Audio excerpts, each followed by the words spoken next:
There you are. It's about time. Let's check on your stocks. Oh no, your stocks are not doing well. Well, forget that. We'll get back to that. All right, let's call up your comments. So we've got it all. There we go.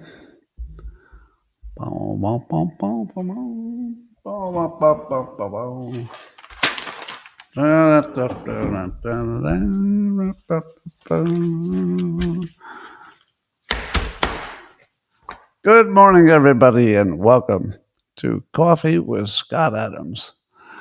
And if you'd like to take your experience up to levels that no one could even understand with their tiny, shiny human brains, all you need for that is a cup or a mug or a glass, a tankard, chalice or stein, a canteen, jug or flask, a vessel of any kind. Fill it with your favorite liquid. I like coffee. Join me now for the unparalleled pleasure, the dopamine hit of the day, the thing that makes everything better. It's called the simultaneous sip, and it happens right now. Go. Oh, yeah, that was good. I must say, your sipping was excellent today. Yep. So, I don't know if you've heard, but Israel attacked Iran. Has anybody heard that? It's true. Well, I'll talk about that first because that's the big news, overshadowing everything else. And the first thing I need to say before I talk about Israel versus Iran is that I'm an observer. My interest is in America. So it's not for me to approve of anything that Israel does or to condemn it. I will simply observe it and maybe rate it in terms of effectiveness. But I'm not making judgment calls. You don't need my morality or my ethics or my military opinions. So the bombs are flying, and I guess Israel attacked the nuclear sites in Iran and the military sites and the missile storage sites, and also took out about 6 generals. Well, no, several generals. Some say 20 people in leadership in the military, and a bunch of nuclear scientists. Now, how many of you knew that Israel was going to attack yesterday? Now, I didn't know it would be yesterday, but when Trump announced he was drawing down the excess embassy staff, there wasn't another reason for doing that unless he knew an attack was coming. And you have to think he would know.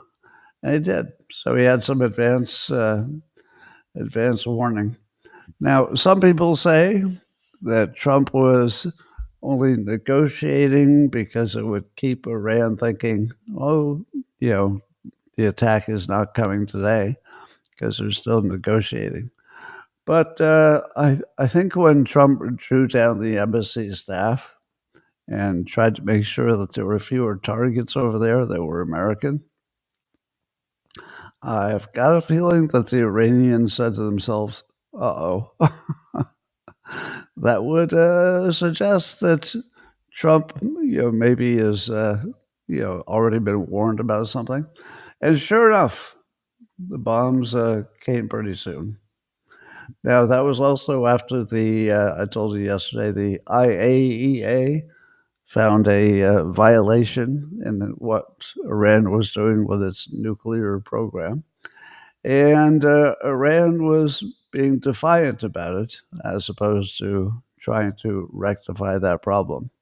So that was another sort of indication that something might be coming. And then Israel has said, as Trump has said, that they'd love to have a negotiated agreement, but Iran can't have a nuke. and they were very close. We don't know how close. Some people disagree, but they were definitely closer. And um, as as Iran says, quote, death to Israel and death to America are not just slogans, they're policy. Now, what the hell was the supreme leader of Iran actually thinking? Was he thinking that Israel wasn't serious when they said you can't have a nuke? Did he think that if Israel and the United States, because he wouldn't know at that point, both tried to deny Iran a nuclear program by bombing them, did he think that wouldn't work? Or did he think that if the US and or Israel bombed Iran and bombed their nuclear sites, do you think that that would somehow work out well? You have to wonder what was he thinking? Because I was over here thinking, oh, obviously Israel's going to take action. If we don't help them, they'll do it themselves. Now, doing it themselves is sort of a relative statement.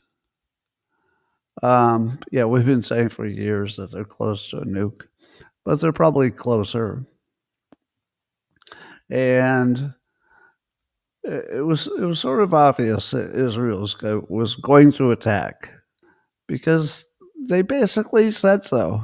They said if you can't find some other way to do it, I mean, it was obvious that an attack was coming. So I'm very curious, what the hell did Iran and their supreme leader, what were they thinking? In what way were they going to win this contest? Did they really think, I don't know, God was going to step in, or did they think maybe they had bad intelligence? But at the moment, it looks like Iran's military was no match because Israel took out basically all of their defenses. And so Israel owns the sky over Iran, and they've got plenty of sky-based vehicles.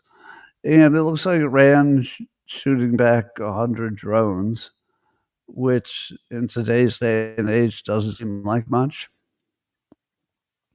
So we'll really see if there's something coming. Maybe there's a big surprise coming. I don't know. I don't know what it would be. But one of the things that always happens when there's a military action by Israel, there's always a phase where we're amazed at how clever it was. And it's just automatic. It would be like no matter who Israel attacked, the next day we'd be talking about how clever it was. It's like, oh, they made the pagers explode. Oh, they did this or that. So this is no exception. So apparently, Israel claims to have built a drone base to manufacture drones within Iran, so that when just before the bombing started, they used their local drones to blow up a bunch of defensive Iran's air defenses. Do you believe that? Remember that during a war, the information that comes out about the war is not really that believable because both sides are going to be exaggerating and trying to get you to believe their side. So I think you can believe the big obvious stuff. For example, you could believe that Israel really attacked Iran. But when it gets to any of this detailed stuff, such as Israel had their own drone base in Iran that was a secret base, maybe, and if it's true, it would be impressive and quite clever. But remember, it's just military reporting. So we don't really know. We only know the big stuff. Small stuff might be a bunch of look how brilliant we are kind of stuff. And it does look like the attack was successful. Now, they allegedly, Israel has killed Hossein Salameh. Now, you might call him Salami because you don't respect him. But he was, until yesterday, the head of Iran's Islamic Revolutionary Guard. So that would be the head of the whole military. And according to CNN, there's evidence that all of Iran's general staff, including the head of the military, were eliminated. So all of the Iran's general staff means all of the staff of the generals, I guess. Reuters says two Iranian officials are saying that at least 20 senior commanders were killed in Israeli strikes. 20 senior commanders. So it might take them a little while to reorganize and decide how they're going to respond. Now, Trump, the way Trump was playing it, was to try to keep the United States out of it so that when Iran responds, which of course they will, that they would respond only against Israel. But it seems that Israel is, lumping, Iran is lumping Israel and the United States together as the two devils that must be defeated. So my question is this. Israel doesn't seem to have bunker buster bombs, and if they had them, they couldn't use them because they don't have the kind of bombers that are required to carry them. They have only fighters. So if Israel wanted bunker busters, the U.S. would have to deliver them, not just deliver them to Israel, but deliver them to the bomb site and drop them with our own bombers. And doesn't look like that's going to happen unless Iran attacks the United States interests. If Iran decides, okay, we're not going to buy this, Israel's doing it by itself. It's always with the help of America. If they decide to treat it as one thing, and they go after Israel, but they also go after American assets, I don't think it would be long before Trump would say, all right, here come the bunker busters, and they would take out the nuclear fortresses that are extra deep. I'm not even sure if the bunker busters could get the main one. There's one of them that's like 50 miles underground or something. So it's just crazy. I don't know how you get to that one. But maybe if you collapse the entrances, that gets you something. I don't know. Makes me wonder if there's a cyber attack coming because Iran would presumably have hackers and they would presumably be able to, do a cyber attack on Israel and the US. But I haven't heard of one yet. And it makes me wonder, does that mean that we're really good at defense? Or does that mean that Iran never had any hackers? Or does that mean that they wouldn't use them against the United States because they think the response would be too brutal? I don't know. But it's kind of curious if we don't get a cyber attack, isn't it? And would it be curious if nothing happens on our on the homeland? I think I think Iran's biggest problem is if they attack anything that the United States says it owns, then the escalation will be very unpredictable. Now, Trump might decide it's not worth it. but he might decide to go all in. And given that Iran won't know in advance which way that would go, that would be the famous Trump unpredictability, definitely working in our favor right now. I feel like Iran will probably hold off and not attack US interests because that would just be it would seem like the risk would be too high. And so Trump is playing this very interesting game where he's pretending we have nothing to do with it. Well, we were informed, but we're not part of the attack. At the same time, he's telling Iran that Israel is using U.S. weapons, and they have no idea how much trouble they're in because those weapons are really good. So he's kind of having it both ways. On one hand, he's saying we're not involved, and on the other hand, he's saying they're using our weapons, so you're basically going to get wiped out. Now, given that Israel successfully took out the generals, do you think that the non-military leadership, the supreme leader and his minions, do you think that Israel has no way to get to them? I would assume that Israel could get to them as easily as they got to the generals. Um,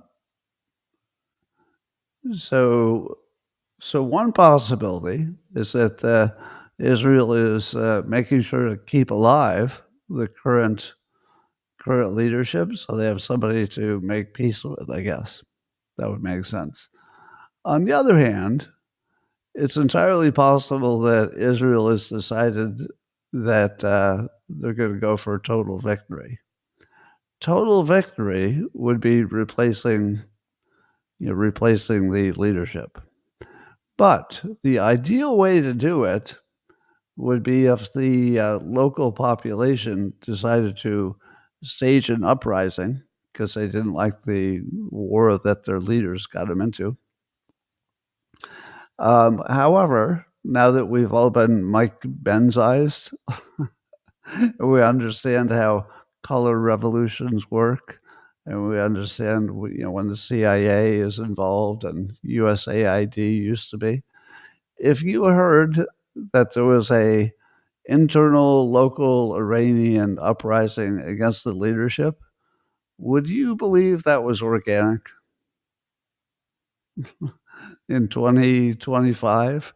Or are we not well informed at this point that whenever there seems to be some kind of grassroots organic protest, that's never real, that's always fake? So I don't really see the local population rising up against the leadership. Maybe that's a pipe dream, and if it looked like it happened, I'm not sure I would believe it was organic.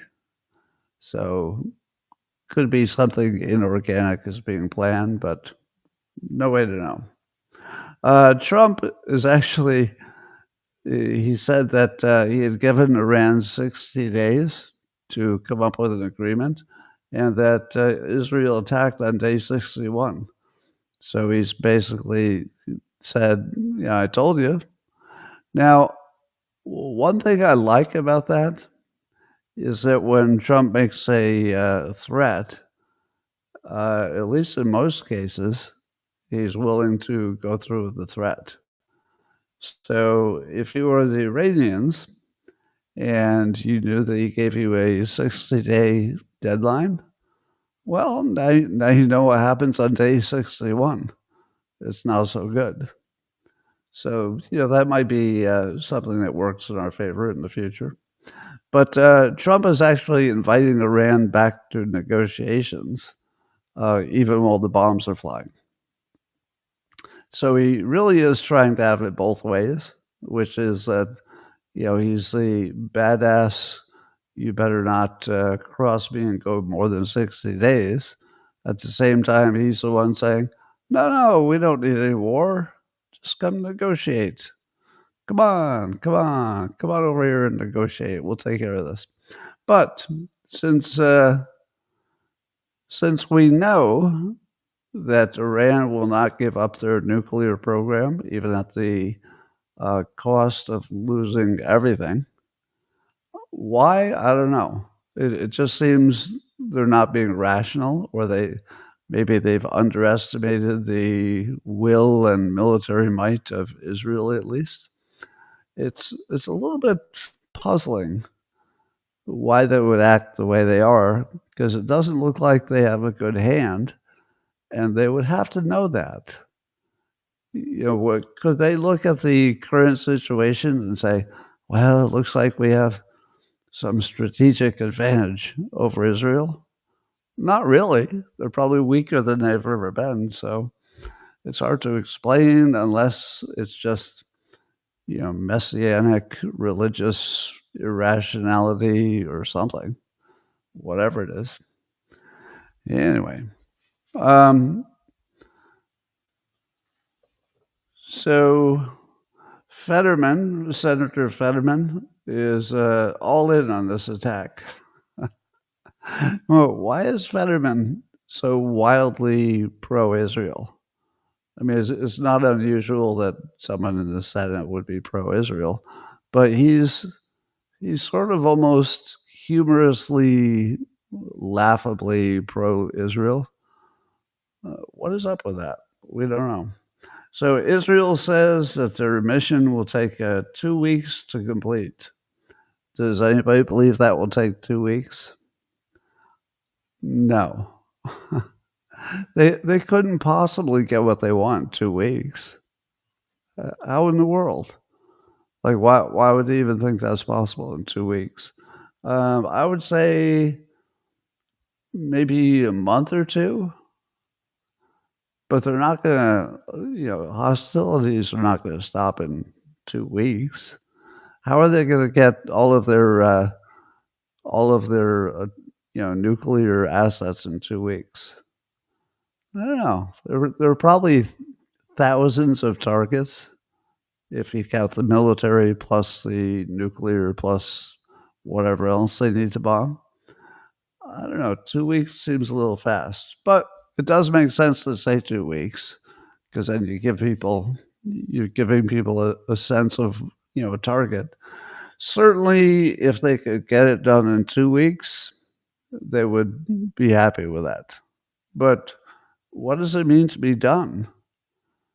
In this case, do you think that we'd be not we, but do you think Israel would be satisfied with just destroying the current assets of the regime and then pulling back and letting them reconstitute? I don't know. If you look at Gaza, it looks like the Israeli leadership has more of a let's settle this once and for all attitude. I told you early on that Gaza was not going to go back to the old way. Whatever it was going to be, it was going to be under Israel's control, and there wouldn't be any going back to Hamas. So with Iran, is Israel just going to give it a black eye and destroy its toys and then let it reconstitute? Does that sound like what the current leadership of Israel would do? It doesn't to me. To me, it feels like they're going all the way. And all the way would mean a leadership change. Now, how they do that might be kind of subtle.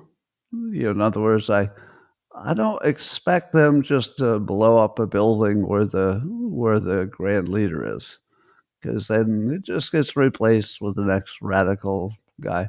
So I don't know how they do that, but my guess is that they're not going to stop attacking until they have a new government in Iran that's friendlier. So we'll see how long that takes. Netanyahu has made a video in which he compared Iran's threat to that of Nazi Germany. And he says that never again is now. You know, one of the advantages, and it's weird to say this, but it is an advantage. If you have the narrative of the Holocaust behind you, in other words, it's part of your national story, then when something new happens, people will pretty much automatically, go to that model because we all know what the Holocaust is. So as soon as you see somebody attacking Israel and saying Israel must be, wiped off the map and, death to Israel, you don't have to wonder. Like you don't spend a lot of time thinking, well, how bad is this? Scale of 1 to 10. You go immediately to the Holocaust. Now, in this case, is that appropriate? Is this um, is this the size of a risk of the Holocaust? And I would say it looks like it because they're building up the weapons that could destroy an entire country. Iran is, and they're saying out loud, and they've said for years, and they say it clearly, we want to basically wipe out your whole country. Now, sometimes they try to put some nuance on that and make it sound like, no, no, it's not about killing the people. Oh no, we would never do that. It's more about, the government. So we'd want them to have you know, a more compatible government. Well, nobody believes that. So I don't know what's true, but nobody would believe that. So this is one of those cases where the Holocaust narrative works in favor of Israel because it gives them more options. If if you put us, let's say the United States, in this situation where your enemy was developing nuclear weapons and telling you that their plan is to kill all of you, would you act in a military way before that was possible to stop them? Well, yeah, wouldn't you? It's hard to imagine there would be any country that would not do some version of what Israel's doing right now, which is saying, "All right, we can't live in the same neighborhood as you when you're developing nukes and telling us you're going to kill us all, even if you're lying about the killing us all part." So there was only one way this was going to go, right? How many of you thought there was some other way this would go? To me, it seemed obvious that Israel was going to have to attack. Now, remember, I started off by telling you I'm not the one who approves of what other countries do or disapprove. I'm observing, and my observation is there was only one way this was going to go. It was a matter of when, but there wasn't really a matter of what way is it going to go. And I thought Trump had signaled clearly enough that he was going to make sure America had a little bit of distance. But at the same time, making sure Israel had all the assets it needed to get the job done. So, anyway, so most of the military assets that Israel is using appear to be their Air Force and missiles. So the good news is for Israel that whatever fatigue their military has from Gaza, and I would imagine it's quite a bit, that's not exactly the same military force that they're going to use against Iran, because Gaza is mostly, at least at this point, a ground war, and Iran is almost entirely an air war. So, they probably do have enough assets to do both at the moment, because Gaza is reasonably under control from a military perspective. Oil prices have surged 11%. That should be temporary. Um, And here's another one of those Israel are a bunch of military geniuses things. This might be true, and it might not be, but it's very predictable. So I saw this on the X account by Cremu Recul. I'm saying that wrong, but imagine I had good French. Anyway, the post was that former Iranian President Mahmoud Ahmadinejad had said that, quote, we created a unit to counter Israel, and the person who headed it turned out to be a Mossad agent. Now, that perfectly fits into the narrative that when Israel does military stuff, it's super clever and super effective. So, is it true that the head of the anti-Israel unit in Iran was a a Mossad agent? It might have been. I mean, I wouldn't rule it out. But it fits perfectly into that narrative of look at all the genius stuff Israel's doing militarily. So every time they fire a rocket, there's always a narrative of some genius thing they did. Some of them will be true. Um, Mike Cernovich has an interesting non-standard prediction. He said on X, my unpopular take is that neocons have claimed Iran was much stronger than it was to scam more military spending, and that Iran isn't going to retaliate in any material way. In any material way. Now, they've already sent 100 drones toward Israel, but is that a material way? You could argue that it was more more just reflex, just perfunctory, had to do something. 100 was a big round number. So you could argue that that's not yet a material way because Israel probably shot down most of them. But I'm not on that page, but only because I don't know one way or the other. It's an interesting prediction because we might see for the next few days not much of a reaction beyond some drones heading toward Israel.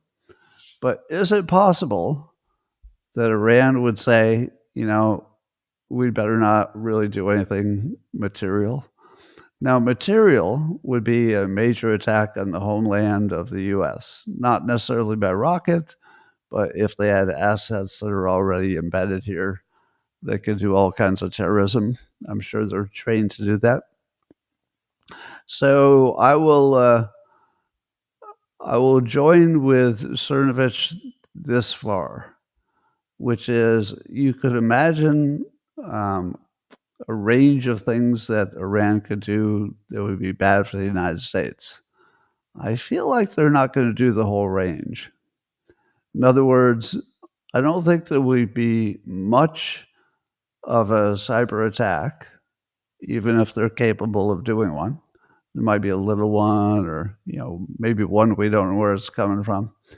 And I don't think they're going to unleash the domestic terrorists to, bring down buildings in the United States, even though they obviously could. They would have the wherewithal, and they've had years to set things up. So I think I'm going to agree with Cernovich that there will be a response, and there has been already, but it might be way less than you expected or way less than they're capable of doing. I think Cernovich is in the capability camp, that they don't have as much capability as you thought. I'm in the, even if they have the capability, they might hold back because there's nothing good that can happen if they attack the homeland U.S. It would be all bad. Although they've been a little irrational, so you never know. Well, in theory, Trump will have a military parade tomorrow. Is that still on? It's kind of weird that a war would break out that we may or may not be involved with, and that we would have a huge amount of military assets placed in one easy to destroy place. Now, obviously, if somebody attacked Washington D.C., you know, they would have to make sure that they destroyed the whole United States, because if you attack Washington D.C., we're not going to be happy until we've destroyed whoever did that, completely. So, on one hand, it should be one of the safest places you could be, but doesn't it seem weird that we would have, a big parade full of military assets at the same time that there's a military action going on that we're sort of, but not really part of? It's kind of awkward. Now, it does give the Democrats an easy target. So they can say, look at him trying to be an authoritarian with his despot-looking military parade. And I have to admit, part of me agrees with the Democrats that if you're just going to look at the look of it, it does look like, he planned a birthday party for himself, because I guess it's his birthday too, tomorrow. And none of that's true. I mean, the history of this idea is that other countries celebrated, their victory in World War II, but Trump wanted to make sure that the world knew. I don't think this is technically true, but he wanted to make sure the world knew that the U.S. Involvement in World War II is what won it. I think it was more the Russians than the U.S., if I know anything about history, which I don't. But certainly the U.S. helped a lot and maybe made it faster. But the Russians would have crushed Germany eventually, I think. So Trump was thinking, let's put down our marker for what we did in World War II, and it's a way to respect the soldiers, and it's Flag Day, and those are good reasons, but none of them matter. What will matter is the visuals. So if the Democrats get a picture of Trump looking like a dictator with tanks rolling by, then they win, because they would get the best image.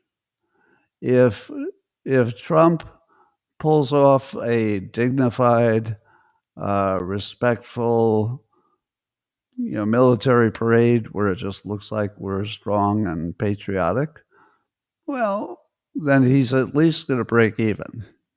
I don't know if he can come ahead on this one, but we'll see. And it's sort of interesting that it's not killed. But I also doubt that we bring to a parade the assets that matter the most in an actual fight. It seems like we would take all the half broken stuff, the stuff that looks good. Yeah, and we wouldn't take that many missiles or that many tanks. So anyway, in other news, I feel sorry for the what I call the LA photo op contest, which you call the protest or the riots over immigration. But they are so overshadowed by Israel's attack on Iran that it went from the thing we would talk about all summer to totally unimportant in just a few hours. Because how much interest do you have in a few people burning cars, and and they've even slowed down on that, versus an entire war going on that we're kind of getting dragged into a little bit? These are not equal. So most of the juice or energy for the whole protest against the immigration, just got sucked out of the whole situation.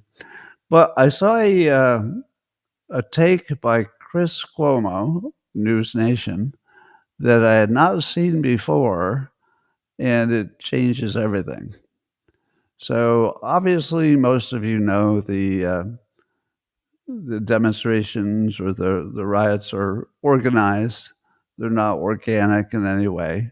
You know, we knew in advance there would be summer protests, and we know it's being funded by somebody and organized by somebody. And if it were not, it wouldn't be happening. But Chris Cuomo's take is that somebody who's funding it is China, and that China is using the immigration issue as a way to destroy the United States from within. And the evidence for that is that there's a specific Chinese billionaire who we know to be funding it, and he would not be doing it except with the government of China saying yes. So if you look at these protests, it's not about the Mexicans and it's not about the immigrants. It's not about the illegals. It's literally a war in which China is destroying us with these protests and with whatever other support they have for unlimited immigration, because they know it will destroy the United States.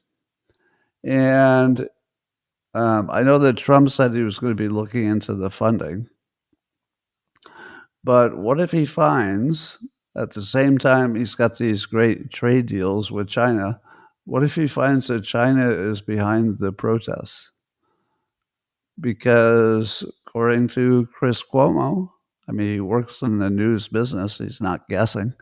According to him, we would find that China is actively attacking the United States, not only with fentanyl, which apparently was ignored in the trade deal conversations, but also with these protests. So, how do you have a normal trade deal with somebody who's very actively trying to destroy your entire country in a very visible way? It's weird that we pretend we're just trade partners when we're clearly at war. And when I say at war, I mean they're at war with us. I don't know if we're at war with them. I mean, maybe our dark arts people are doing some bad stuff to China we don't know about, which seems likely, actually. But it feels like it's just one way at this point. So that's bad. Anyway, the as I call it, the LA photo op contest. The Democrats are pulling ahead because they had this issue with Senator Alex Padilla. Now, it turns out that he's a senator from my state, who I never heard of and would not recognize if I saw him. So he's a junior senator, I guess. And he made the mistake of attending a Kristi Noem event and getting a little loud and looking aggressive while also not looking like a senator. So the security did a really good job of dragging him away because he looked like he was, just a normal protester, and he looked like he might be a little bit dangerous because he was big and he was, not taking directions to leave. So that looked a little bit dangerous. So they very efficiently and professionally pushed him into the hallway, took him down, and handcuffed him. So that put the Democrats temporarily ahead in the photo op contest because they got the great photo op. Now, I have to say that my favorite part was there was one security guy.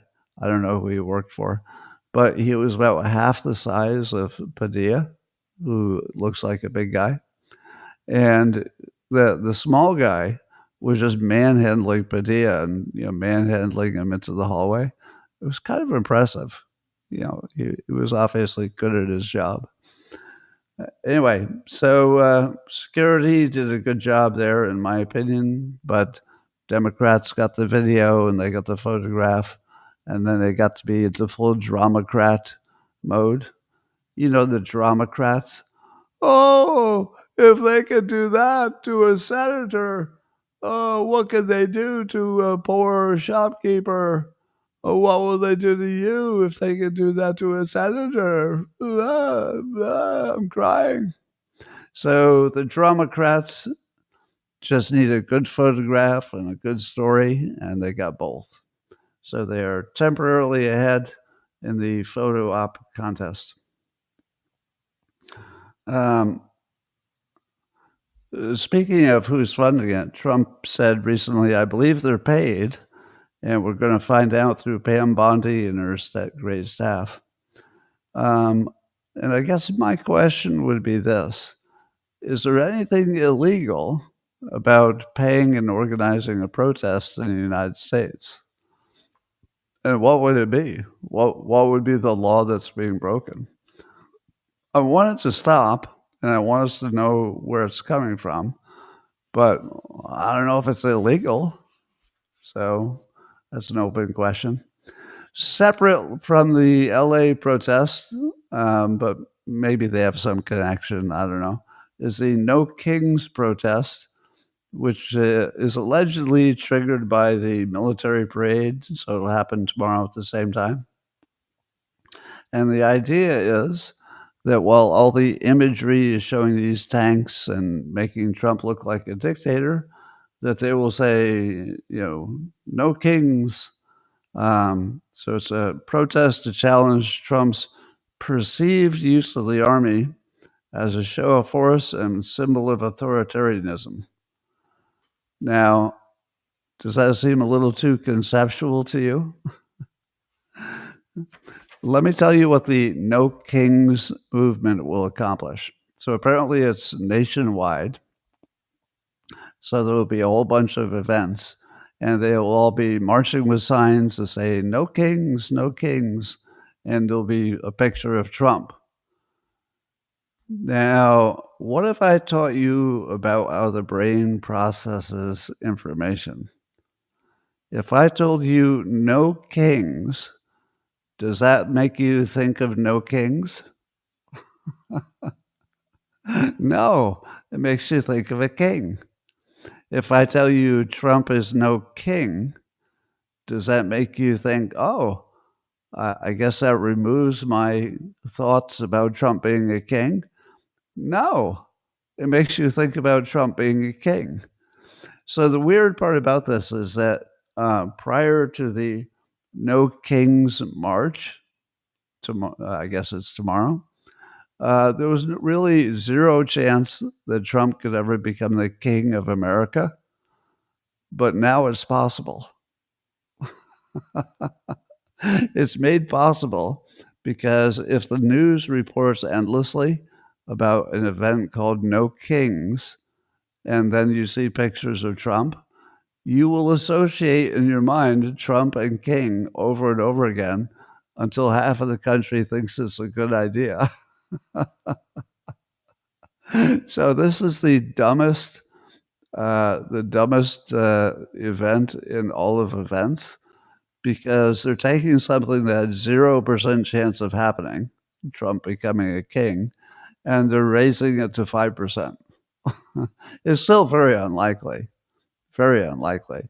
but they're taking something impossible and they're elevating it into, well, if you had to have a king, who would you choose?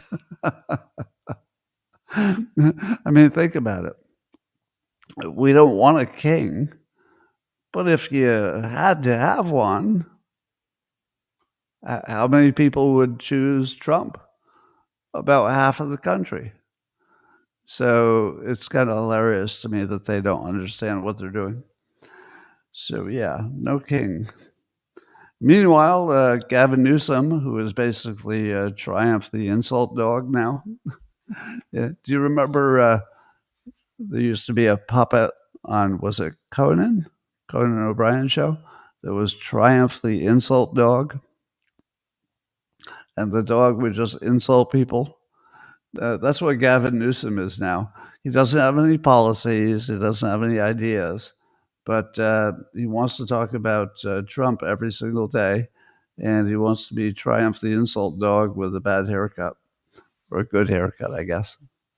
So here's what he said. Gavin Newsom. What an embarrassment. Honestly, that's about as small as it gets. How weak, he's talking about Trump here. How weak do you have to be to commandeer the military to fete you on your birthday in a vulgar display of weakness? That's Donald Trump. And Gavin goes on. Now remember, this is classic Democrat. They don't have a policy. They don't have a good candidate. They don't have any good ideas. All they have are personal character insults. So he goes on. This is what he does. He creates a problem, and then he tries to be a hero in his own Marvel movie. Creates the problem, and then tries to do a make-believe as if you're all perfect little sheep, and you're going to go along with it, and he'll be the hero in his own Marvel movie. How pleased with himself was he to come up with that idea of the Marvel movie? I feel like he was internally really satisfied with himself. It's like, oh, the Marvel movie. Yeah, I'll just say he's making his own Marvel movie. Nobody said that yet, right? That'll be clever. Yeah. So then he makes us think about Trump being a superhero in a Marvel movie. Good job, Gavin. No, if you keep telling us that Trump is making his own Marvel movie, we're going to think of him as one of the heroes. Again, complete, blindness to the persuasion level here. And then the other thing that Gavin has is a weird hand moving.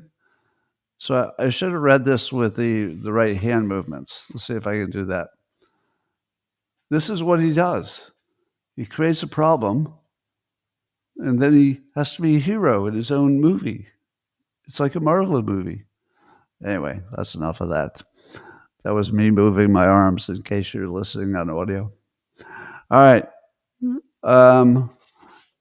As you know, Trump had taken control of the California National Guard and was having them guard some national or some federal buildings in the LA area. But I guess a federal judge ruled that Trump had illegally federalized them. So a court wants to return control back to Newsom. But there's an appeal. So that's not going to happen until Tuesday. And it might not happen on Tuesday because the appeal is happening.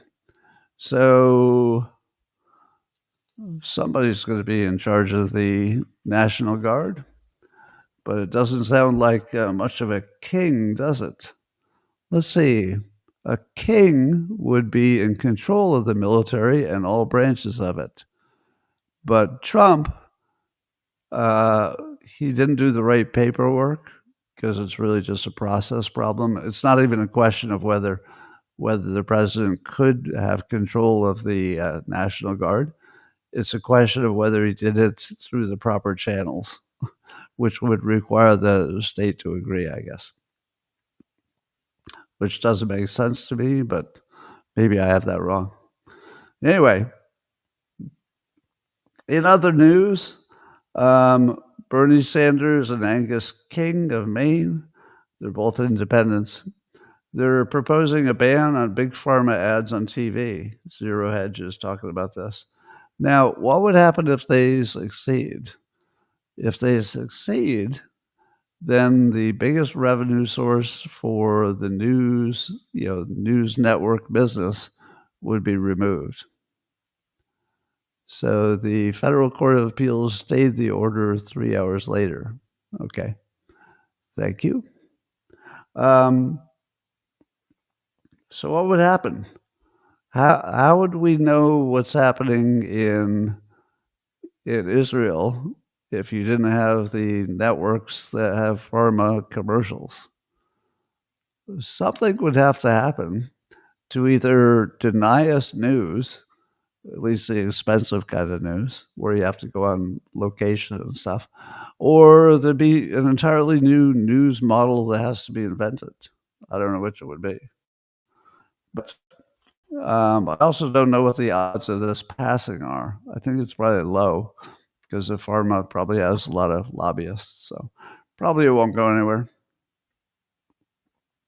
Well, Trump has softened on his uh, opinion of deporting farm workers and people in the leisure business, like hotels, because he realized that if you get rid of the non-citizens who are doing farm work and hotel work, that those industries would collapse.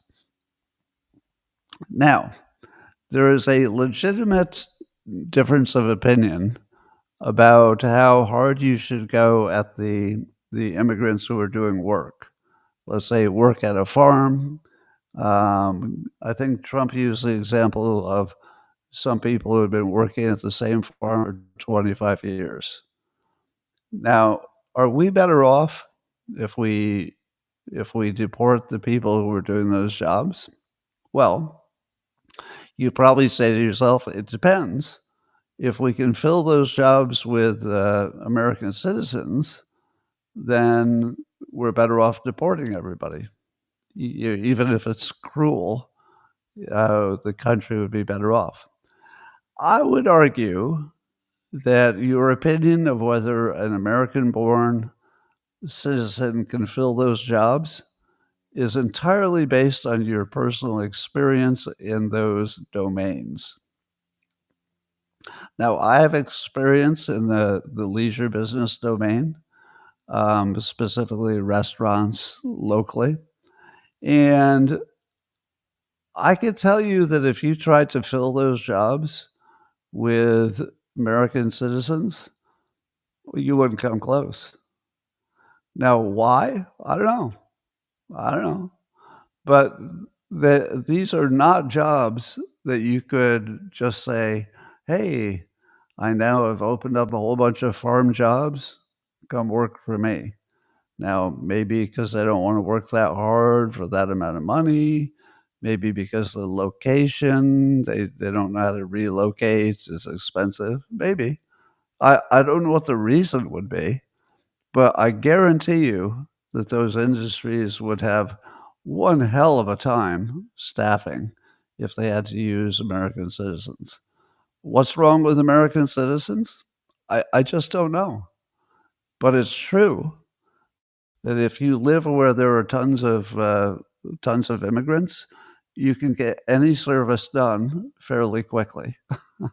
And if you live where there's no impact of immigration at all, and you try to get somebody to fix your gutter that's falling off, good luck.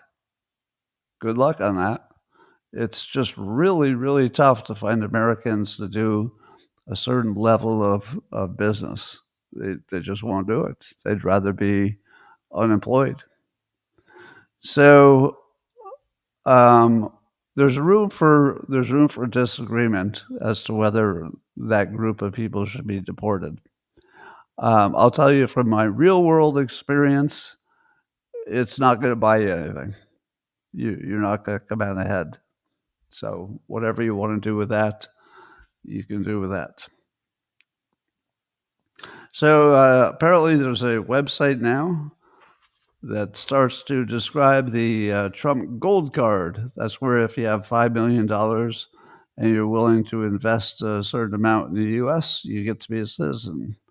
So if you invest at least $1 million or at least blah, blah, blah, or you have to hire at least 10 full-time positions and invest at least $1 million or some other number. All right. So that's kind of fun. We'll see if that works. It's worth a try, right? That the whole thing of selling citizenship to people who can, increase employment and make us a smarter country, it's worth a try. Maybe. maybe it'll work. I guess, according to Newsmax, the House has passed a Doge cuts bill. So if I understand this, there's now a separate bill from the one we've been talking about that is just about cuts. And I guess it barely passed the House, which means I guess it has to do the Senate next. So this might explain why Musk and Trump, decided that they don't need to be enemies. It could be that Musk was told that there would be a series of separate bills to do Doge cuts, and this would be the first one. So we'll see if it gets all the way through. The New York Post is reporting that Gen Z is getting rid of their smartphones, and many of them are using Blackberries because the Blackberry gives them the basic communication without all the other, mentally destroying aspects. So, do you think that's real? I'm going to say that might be a thing, but I don't think it's going to catch on because dopamine kind of beats everything.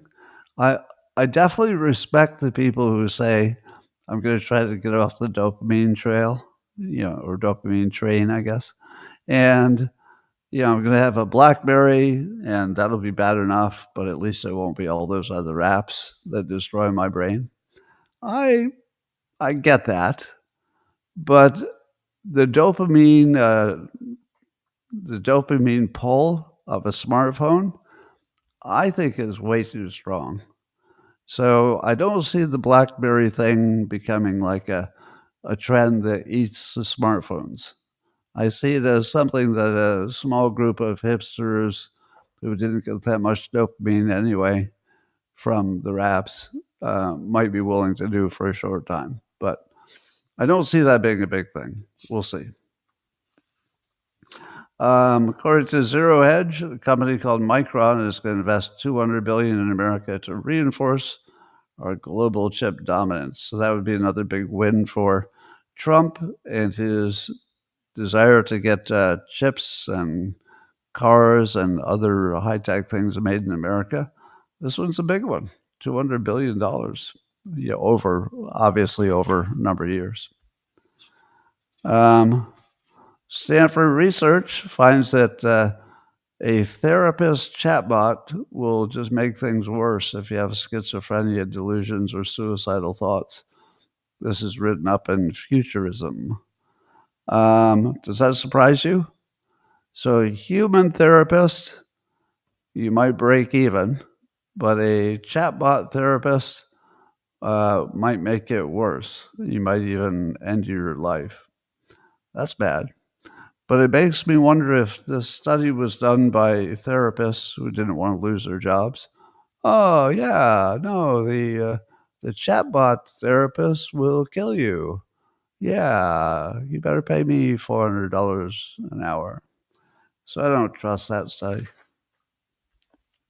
I guess the CIA has released some more RFK assassination documents, but I haven't heard any news about that. So those must be boring. Newsmax Health says that the CDC is going to rehire 460 people who had been laid off. Now, that's out of 2,400 people who had been laid off. I guess 460 of them they decided they needed because they were working on stuff like, deadly diseases and minimizing them. So the cuts went a little bit too deep, but some percentage of them will be reversed. I don't know if that's a good job or bad job. I can't tell. Goldman Sachs says that the odds of the U.S. going into a recession are down to 30%. They used to have it at 35. 30%. What do you think? 30% chance we'll go into a recession? I don't know. There's nothing right now that looks like recession, but anything's possible. According to Fox Business, Trump might be looking at Scott Bessent to replace Jerome Powell in the Fed when Jerome Powell's contract is up in a year. I don't know how real that is, but Scott Bessent always makes me feel confident when I hear his financial opinions, so that might be a good choice. So Trump has ended the California electric car mandate, which affected 17 other states. He's also going to unveil a plan to ban windmills, which he calls one of the greatest scams, and he calls it junkyard optics. That's really good. Junkyard optics. You know, before he said junkyard optics, I used to think that seeing windmills was kind of cool, and I would enjoy seeing them because they're big and they're impressive, and they're windmills. If you haven't seen one, they're almost scary. They're so big because your brain doesn't really process that it should be so big. So to me, looking at windmills was always kind of fun. But the moment that I read that Trump called it junkyard optics, it looks like a garbage dump to me. The minute he said it, or the minute I read about him saying it, I was like, oh, yeah, I can see that. Looks a little junkyardy. I see what you're saying. Meanwhile, fentanyl deaths are way down. Nobody knows exactly why, but they're almost cut in half. Some of it is because of the Narcan that can save you if you're dying from an overdose. Some of it is young people seem to be less interested in that kind of drug. Some of it is that the fentanyl might be weaker, some are saying. So there might be several reasons why, but the good news is fentanyl deaths are way down compared to the past. Anyway, so that's all I've got for today. Thanks for joining, everybody. Hope you're entertained and smarter now. And I'm going to say hi to the people on Locals who are subscribers. The rest of you, thanks for joining. I will see you next week, same time, same place. All right. In 30 seconds, I'll be private with